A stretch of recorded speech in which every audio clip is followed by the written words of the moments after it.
Culture Média sur Europe 1, 9h30, 11h avec Thomas Hill et votre invité. Ce matin, vous recevez l'écrivain Nicolas Rey qui vient de signer Médecine douce, son tout nouveau roman. Médecine douce, votre 15e roman exactement, Nicolas Rey, avec un personnage central qui s'appelle Martin Faubert, qui est marié, qui est père de 2 enfants. C'est un médecin généraliste, mais alors pas comme les autres. Il a une déontologie qui est assez douteuse. Approximative. Déjà, il facture à la tête du client. Ça, c'est assez particulier. Voilà. Ça peut aller de 25 à 150 €. Ouais. Ah oui. Soit il aime, soit il n'aime pas. Voilà. Il peut se permettre d'envoyer balader ses patients, comme cette mère qui est persuadée que son enfant est HPI, au potentiel intellectuel, parce qu'elle a lu un livre là-dessus. Toutes les mères sont persuadées maintenant que leur gosse est HPI, HPE, surdoué, dysorgraphique, 10 machin, 10. Donc dans ce cas-là, il facture direct au plus de 150. C'est comme ça. Comme pour l'accro à la chirurgie, ou l'hypersensible, ou l'alcoolique qui ment. Voilà.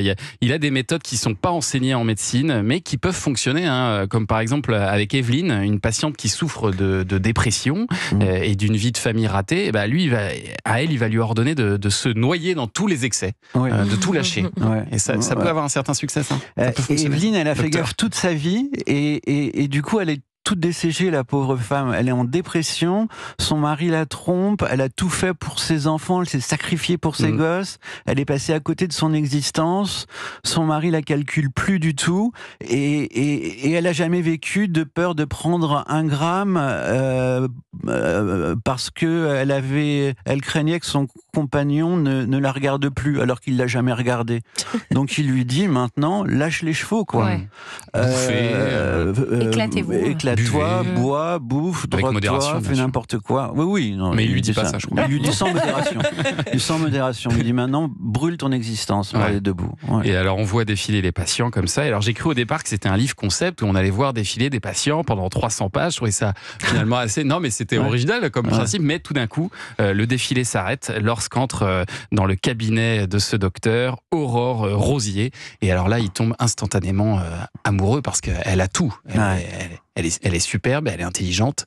C'est une sorte d'Elena Noguera, quoi. C'est Elena Noguera, exactement. C'est ça. Elle est riche en plus, voilà.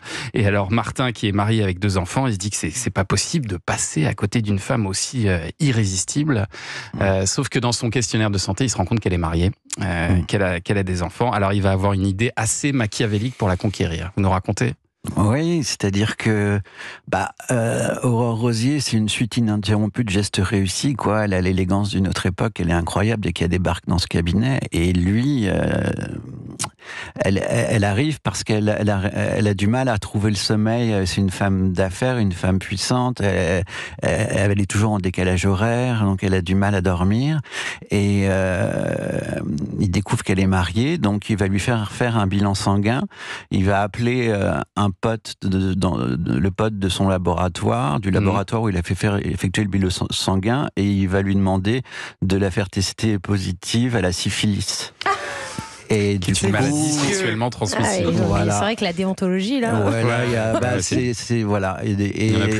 c'est comme dans le film de Capra, la vie est belle, vous savez, quand James Stewart rentre chez lui et que il découvre que son ami d'enfance va se marier avec son amoureuse de jeunesse. À James Stewart, sa mère lui dit, faut que tu fasses quelque chose. James Stewart dit à sa mère, je sais maman, tu penses qu'en amour, comme à la guerre, tous les coups sont permis. Et sa mère de répondre, à la guerre, non, mon chéri. C'est la même chose là, en fait, tous les coups vont être permis, et du coup le mari va être aussi du coup testé positif à la syphilis, et ça va faire exploser le couple, ce qui va permettre à Martin de s'engouffrer dans cette brèche. Voilà, ça marche formidablement bien, cette technique diabolique. Est-ce que vous avez interviewé votre propre médecin avant d'écrire ce livre? Oui. Oui. Alors, lui n'a jamais fait, évidemment.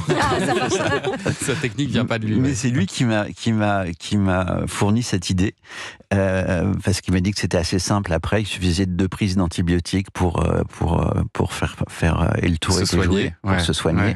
Et en revanche, j'ai découvert un mec incroyable qui avait eu une vie incroyable, qui après ses années d'études de médecine avait fait, c'était les années 80. 80 avait comme certaines personnes, passé ses nuits blanches dans des nightclubs, au bain-douche, au palace et tout ça, et en avait eu marre et s'était retrouvé à Médecins sans frontières. Et il avait fait à Médecins sans frontières, il avait pratiqué la médecine de guerre. Il était parti en Afghanistan faire la médecine de guerre, l'amputation et tout ça. Et après, il était allé dans les pays d'Afrique. Et pour rester proche de cette population africaine, il avait ouvert son premier cabinet à Barbès, à la Goutte d'Or, non, la Goutte d'Or. Et après, moi, je l'avais rencontré parce que vivant à Paris, dans le 18e arrondissement, il s'était excentré du côté de la mairie du 18e. Il avait gardé cette patientèle et moi, je l'avais retrouvé là. Et donc, il m'avait raconté tout ça, quoi. Et ça vous a inspiré aussi pour ce livre, Médecine douce. Et puis, il m'a parlé de quelques-uns de ses patients. Médecine douce au diable Vauvert, c'est très très réussi ce nouveau bouquin de Nicolas Ray, on vous le recommande chaudement.